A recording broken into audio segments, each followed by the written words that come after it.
जब रेलिया गर्दा उड़ावे तबे सुधी बालम के आवे।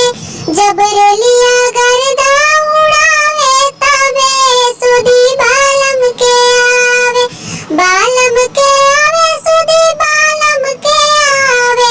जब रेलिया गर्दा उड़ावे तबे सुधी बालम के आवे। 4 महीना राजा गर्मी के दिनवा, 4 महीना राजा गर्मी के दिनवा।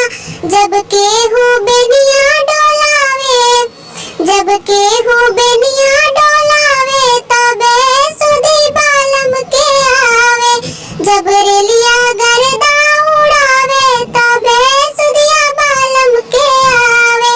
जब रेलिया गर्दा उड़ावे तबे सुधी बालम के आवे।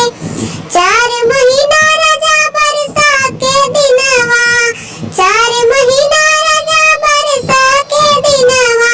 जब केहू मड़ई छावावे, जब केहू मड़ई छावावे तबे सुधी बालम के आवे। जब रेलिया